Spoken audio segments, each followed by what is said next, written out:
Hello, TopFanRivalry followers, and welcome to Friday, which means it's time to do a weekly review. Jackson, how are you? Good. How are you? I'm excellent. I'm wearing my Top Fans and Baseball shirt, the same one that I wore in Houston, Texas this last week um, to play our softball showdown. Nice, nice, nice. Good stuff. Good stuff. Good stuff. Well, there's lots to talk about this week, and I've got a great honorable mention. So let's get through it so we can get to the honorable mention. I tell you, what's your number one, Jackson? Uh, I will leave you with I'm sure the number one you want to talk about. So I'll hop on over to the standings. We'll take a look at the standings. Uh, Second to last weekend of baseball of the regular season, and the Milwaukee Brewers have clinched their division. The Dodgers have clinched a playoff spot. mhm, So have the Yankees, the Guardians have clinched a playoff spot as well. mhm. But let's talk about. I know you said the Tigers would come back and get a wild card spot. I'm going to talk about the Minnesota Twins here for a second. Here's my number one. The Twins need to step it up. Um, I still think they're going to make the playoffs, but they did not do themselves any favors against Cleveland. They finished the year 3-10 against the Guardians this season. They've lost five one-run games, and three of those were walk-offs. Yeah. Um, and those are the kinds of losses you sit. If you get sent home or you don't make the postseason, you really kind of sit and dwell on. Um, but yeah, it was rough. They won one out of four games, or one out of three games, excuse me, and lost both games in a walk-off. Mhm. Or no, one out of four games walk off, and then there was a go ahead home run in the eighth in one of those games. But yeah, the Tigers are coming on hot. That AL wild card race is it certainly is something because Seattle's still hanging around after this weekend against the Yankees. So So the Twins have nine more games left. Obviously, they go to Boston now. They play the weekend in Boston, and then they have three at home against the Marlins and three at home against Baltimore. Um, excuse me. being said, the games with Baltimore may be a thing because Baltimore may be fighting for either the division and or a wild card. Miami obviously is out, although they played the Dodgers. They scored 19 runs in three games against the Dodgers this week. Yeah, So they're not laying down. Miami's full of a lot of young players really trying to fight for their spot next year. Those are the most dangerous teams come this time of year. Yeah, yeah, 100%. And I'll talk about another team here in a second, but yeah, the Twins are picking the wrong time to go on kind of a losing streak. This is not your time to slow down. This is your time to speed it up. Um, and if the Twins are not careful, they will miss the playoffs by a game or two. Yeah, they need to win these next two series because they can't bank on being behind Detroit with the last year's. Detroit gets Chicago, the White Sox, to close the season, so you can't bank on any favors. It's the best thing you can do when you're behind in the situation in October is just take it one game at a time and win every game in front of you.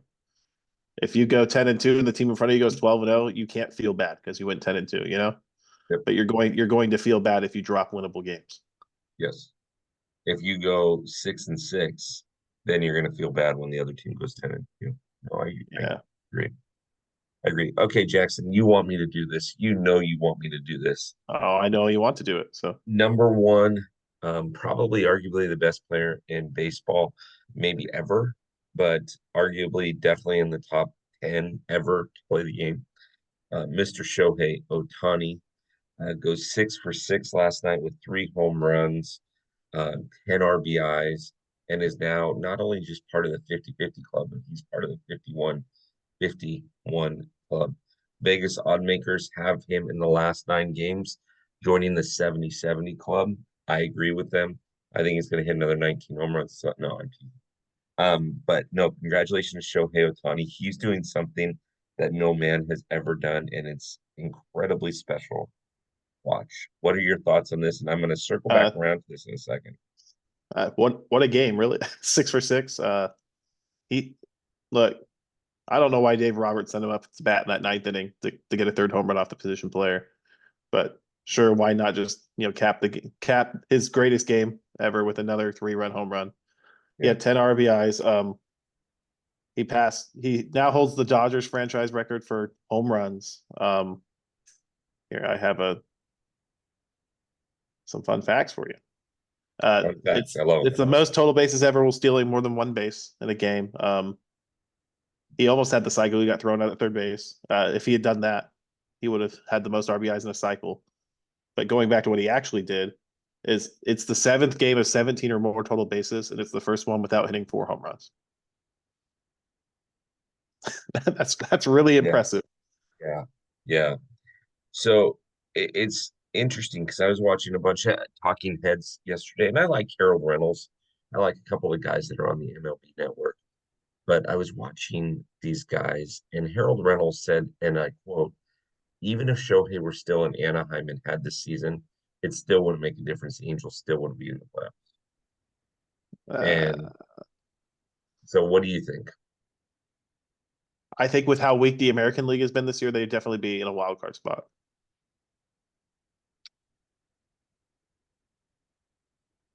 Look, the Angels didn't re-sign Ohtani, so they didn't try to do anything to win. Does that make sense? I'm gonna be play devil's advocate. I'm going to quote my good friend, what you talk about, Willis.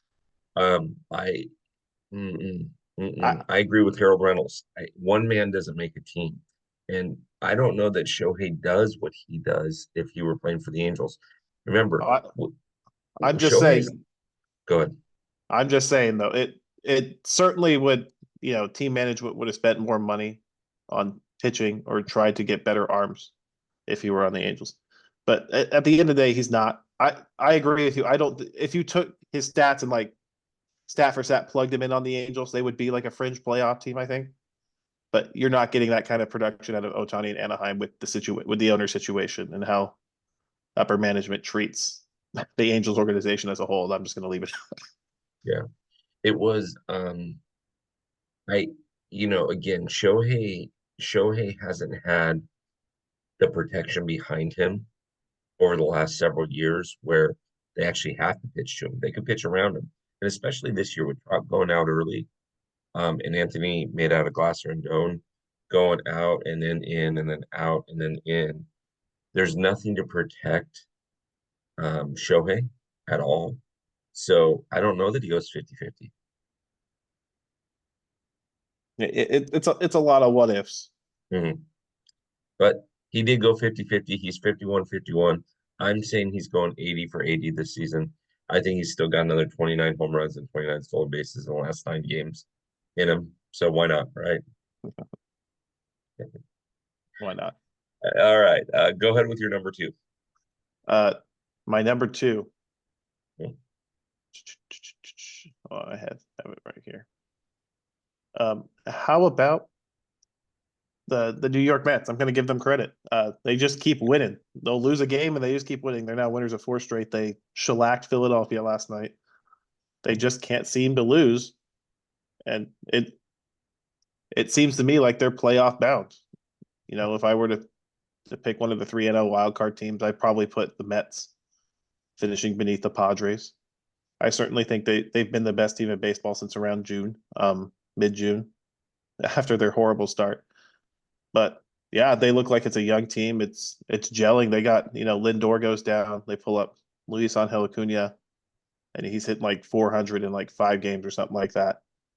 Is it sustainable? Probably not. But they're riding high. They certainly think you know themselves as a playoff team, and they're going out and taking care of business. And it goes back to my first point with the Twins, where if you're Atlanta or you're Arizona or San Diego trying to hang out in this wild card race, you can't hope the Mets lose. You got to go out every day and take it one game at a time. You just got to keep winning because it kind of feels they scored 10 runs in 3 straight games. It's the first time they've ever done that, Bill. Yeah, So, yeah, they're certainly riding high. And I'm going to give the New York Mets credit. They certainly look like the hottest team heading into the playoffs out of the National League. yeah. I said this last night on a live. I don't want to play the Mets right now. They are Oh, they are hot. And to be, you and I both looked at their schedule 2 weeks ago. We said, the Mets have the toughest schedule trying to finish it up, and they're taking care of business, right? And they're probably not going to catch Philadelphia, but they're taking care of business. They're solidifying themselves. It would not surprise me if they get the number 1 seed in the wild card. yeah. So it's certainly something to watch. So the Braves Mets series starting next week is going to be probably much watch baseball. Yeah, 100%. And here's my hot take on that, Jackson. Actually, I'll save that for my number two. I like that. I like the fact that we're discussing um the Mets. I've been saying for about 8 weeks now that the Mets are a wild card team, and people were looking at me thinking, "No, you're crazy. They're 8 games out of the wild card or whatever. Their season's over." No, it's not. No, it's not. I looked at that lineup and I thought, and they're winning without Francisco Lindor right now too. Yeah, that's the big question mark. You do have to wonder. They did beat up on Taiwan Walker last night. Is how the lineup's going to perform without Lindor in it against playoff caliber pitching. Because no offense to Taiwan Walker, he had a good career, but this year he is not good. Yeah, yeah. So my number two is going to piggyback on what you just said. I'm going to combine two things. I'm going to combine the wild card races and make some predictions. Okay. In the American League, it is insane, right? Baltimore's fighting for that division because they don't want to play in the wild card round. Okay. So we got that. And then you've got three teams right there. Boom, boom, boom, right? Kansas City, Detroit, and Minnesota. My prediction is that Minnesota is going to miss the playoffs and that Detroit's going to get in. Detroit just seems to have that last ounce of oomph. Um, I'm sorry, Minnesota, I believe, finishes with Baltimore, and the Tigers finish with the White Sox. So, I mean, it kind of advantaged Tigers there, right? If it comes down to it. In the final series, I mean, yeah, the Tigers play Baltimore this weekend. It's pretty close. It's Yeah, Miami versus the White Sox at the end of the day, or the two series, and Tampa Bay against Boston is like what you change on one side or the other. So it's a pretty comparable, but you would have to give the edge slightly to the Tigers. I would agree with that. and then in the National League, here's my prediction that you're probably going to laugh at. Okay, number one wild card seed, New York Metropolitans. Number two wild card seed, I'm sorry, number one wild card seed, Arizona Diamondbacks. Number two wild card seed, New York Metropolitans. Number three wild card seed, Atlanta Braves. Who's out? You think the Padres aren't going to make the playoffs? So who do they play the last 6 games? Who do the Padres play the last six I games? understand they play the Dodgers and the Diamondbacks. I get Correct. that. I get that. Correct. But I'm you would just argue, I'm pontificating what I think could happen. yeah, the Mets got three more in Philadelphia, then they got three in Atlanta, and then they got to go and play Milwaukee for three. Milwaukee has nothing to play for. Milwaukee's 3 games back of securing a first round bye. Right, but I don't think So, that they're going to get there. I think there will but be enough separation. if Philadelphia has a bad weekend though, and it gets cut down to 1 or 2 games, Mhm. it's certainly something to play for. You're very true, very true. Um, but that's what I'm thinking here. I'm thinking that because again, the Padres host the White Sox for the next three, and then they go on the road to the Ravine, and then they go to Chase Field. Uh, they've got to play very, very well. What personally, as a Dodger fan, what I'd love to see is the Padres are 4 games behind the Dodgers with 9 to play. I'd love to see the Dodgers pick up one this weekend, but it's probably not going to happen, right? And so Dodgers are playing Colorado, unless the White Sox can win a game. Although they played the Angels very, very tough, very, very tough, but it's also the Angels. Um, and so I'd love to pick up a game. If not, you go in with 6 games left, 4 up, go win game one, and then let the Padres figure it all out. What's going to be key for the Padres is this series against the White Sox. If for some reason they fall down and they get swept by the White Sox, which is a very, very distinct possibility, anybody can get swept by any team, right? Yeah, Then the but Padres are in a lot of trouble. I was going to say that's like a zero chance. Well, that's about a Pretty. 1% chance, but But I'm sure 1% has left the building. you can probably count on one hand how many times the White Sox have won 3 games in a row this season. Let's put it that way. And have fingers left over for sure. Yeah. So Yeah, but that's my thought pattern. Arizona's hot. They've slowed down a little bit, but they're still hot. They're still fiery. The Mets and the Braves are holding on tooth and nail. And that series against the Mets is going to be huge because they need to pick up a game on whoever, right? I mean, they need to pick up a game this weekend, whether it's on the Diamondbacks or the Padres or whoever. So, yep, Yeah, yep, running out of real estate, sir. yeah. All right. Running out of real estate. So, what's your number three? All right. My number three is my bold prediction that I made in an article last week, and it's going to be that Yes, the Philadelphia Phillies are going to play in the wild card round. interesting. Yeah, I saw that. Interesting. So, you think the Dodgers and the Brewers are going to have the best records? I just think here, let me break it down for you. The Phillies have been playing not terrible baseball, not great baseball over the past 2.5 months. They have a hole in the five spot right now, which is going to come around at least two more times. Hmm. It's been pretty much a scheduled loss for the last month and a half. They got three more against the Mets, three against the Cubs, and then three away in Washington. And look, I know Washington hasn't been good this year, but if Washington's looking to play spoiler and they can, I think they will. The Yeah. Phillies have to tread very carefully. The whole situation of their five starters ridiculous. Going out there and basically sacrificing a game for other series. I know they're ahead in the division, but playoff positioning is very important. And for Philadelphia, who I mean, ideally they probably want home field advantage because they're so good at Citizens Bank Ballpark. They're 52-26 at home. They're only 39-36 on the road, Bill. Yep. Yep. Yep. Exactly. So they need to tread very carefully. I know Milwaukee has a tough schedule, but the Brewers have looked good in September, grinding out wins. They find ways to win with their lineup and the pitching staff they've kind of cobbled together. So it's something to watch over the last 9 games. But my prediction is the Brewers are going to leapfrog the Phillies. It's only 3 games. Okay. Okay. I like it. I like it. I like that prediction. That's a bold prediction. Um, it'll be interesting to see how certain things play out. It'll also be interesting to see how much the Dodgers can hold up, right? Because I mean, the Yeah, Dodgers they dropped Bobby Miller down to the minors, right? yeah, He will they not got be on the a playoff yeah, roster. so they got a hole in their rotation too. It's Yeah. a Yeah. Yeah. problem. So yeah, it'll all determine how well the Phillies and the Dodgers play. But I like that. I like that. That's a very bold prediction considering that the Phillies and Dodgers have the identical records right Yeah, it's really big. Philadelphia is in must win mode, and they punted a game yesterday, in my opinion.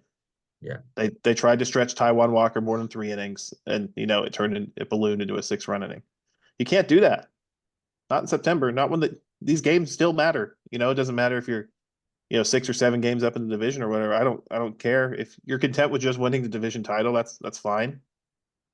But See, if and you Jackson, I'm going to make an argument here. You just said in September, every game matters. yeah So, and to that point, it's they've been so complacent with the division lead they've built over the season that they've been mhm, punting this fifth spot, and it's to me that just doesn't scream championship mentality.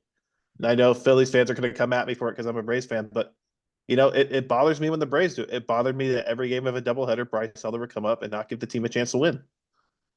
so, so to your and I agree with you. To your point, if the Braves, let's just say everything stays the exact same, and the Braves miss the playoffs by 2 games, you're going to have a lot of guys on that team wondering, hey, what about that game in May in Chicago or when we No, played in Cleveland or whatever, where we missed you, this or we. you don't have to go that far. The game on Tuesday night against Cincinnati, they had a 4 run lead. It Mhm. You can't sit. No lead is safe in professional baseball. That's why you play it out. It's not like football. You can't run the clock out. You can't take a knee. You know, you Yeah, have to. You're forced to play it, so you can't get complacent. 100%. Okay, you ready for my number three, Yes, sir. Jackson? My number three is simple. We're going to bookend this Shohei conversation. In my opinion, and I'm getting messages from Mets fans all night last night, is Shohei the ununanimous MVP, or are we still talking about Francisco Lindor? Uh, Mets fans, stop. You look Yeah, dumb when you do this. Stop. He hit 50 home runs. He stole 50 stolen bases. Get over it. yeah. That's I'm that's sorry. kind of I'm sorry. What do you want me to say? He bookended it with, one of the best individual game performances of all time. I won't say the best because I have an opinion on what's the best, but it was pretty close. yeah, It, yeah. Preach, preach. so I don't know what you want. Lindor's out with an injury. It's certainly going to be held against him. His slow start, and then missing 5 to 10 games here in September, and the Mets are still winning. I think I just don't know what to tell you. I'm sorry. It sometimes it happens. Your favorite Okay, player can't always win the MVP award or the Cy Young award. I'm sorry. preach, preach. No, you know what, Jackson, you're hitting the nail on the head. I I just and Lindor's out right now, right? And everybody's so nobody's talking about him now. I think it was just a move by the MLB to make something happen outside of hey, Shohei's running away with it, right? Uh, I think it was their attempt to generate attention on the Mets. When what should we really, we should really pay attention to is the steps taken forward by players like Mark Vientos, who hit his 25th home run last night and has been a really, really good third baseman. And this is, I think he debuted last year. This is his rookie year. I mean, I think it's rookie qualification stuff. I don't know how it works anymore. They keep changing it. Anyways, but for a young third baseman to hit 25 home runs, in that ballpark, that's really impressive. It's something to talk Hey, about. And the man. Mets have been playing good, so there's no need to shoehorn in this is Lindor an MVP candidate kind of thing. It's no, it's look what the Mets have done to turn their season around. What have they done well? Yeah, no, 100%, 1000%. I agree. I agree. So Jackson, we've wrapped up the one, two, threes. Do you have any honorable mentions? Uh, I think no, I don't. I thought I did, but I don't. Okay. Are you ready for my honorable mentions? Yes, I am. You are looking at the man who is Shohei-esque. Okay. In the softball showdown in Houston, Texas, I went 3 for 5 with 4 RBIs. I pitched all 9 innings, gave up a mere 16 runs, 14 of them were earned. I had 1 walk and 2 strikeouts, and I got the W. So I got the W, I got 4 RBIs, and went 3 for 5. Call me Shohei or call me Shohei. What are we gonna say here? I mean, that was almost as good as four-time World Series champion Pablo Sandoval's performance in the Atlantic League Baseball last weekend, where he threw 5 1/3 scoreless innings and had an RBI. I'm Why you just, gotta diss me like that? Why you gotta diss me? I'm just messing with you. Hey, listen, I only gave up 14 earned runs in a slow pitch softball game in 9 innings. That's pretty impressive.